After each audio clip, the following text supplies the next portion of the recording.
ఏలూరులోని ఉమ్మడి పశ్చిమ గోదావరి జిల్లా ప్రజా పరిషత్ కార్యాలయంలో సంక్రాంతి సంబరాలు ఉత్సాహంగా జరిగాయి. భోగి మంటలు, పాల పొంగళ్లు, గంగిరెద్దుల విన్యాసాలు, రైతులు ఎండ్ల బండిపై ధాన్యాన్ని ఇంటికి తీసుకొచ్చే కార్యక్రమాలు ఆకట్టుకున్నాయి. మహిళలు కోలాట నృత్యాలతో అలరించారు. మన సంస్కృతి సాంప్రదాయాలను పరిరక్షించుకోవాల్సిన అవసరం ఉందన్నారు టీడీపీ నేత ఘంటా ప్రసాద్. పండుగ సంబరాల్లో ప్రతి ఒక్కరూ పాల్గొనాలని ఆయన సూచించారు.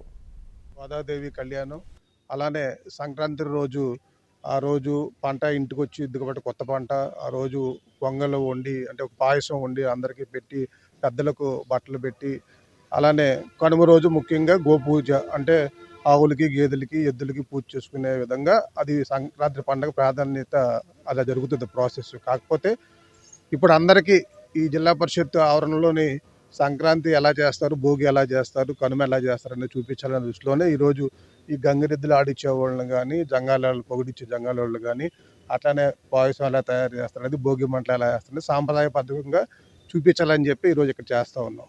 ముఖ్యంగా పిల్లలందరూ కూడా తెలుసుకోవాల్సింది ఏంటంటే సంక్రాంతి పండుగ ఏంటి అనేది తెలుసుకోవాలి. అది పేకాట కోడిపందాలు కాదు, మన సంప్రదాయం, దాని ఆవశ్యకత తెలియజేయాలని చెప్పి అన్ని ఈవెంట్ ఇక్కడ పెట్టడం జరిగింది.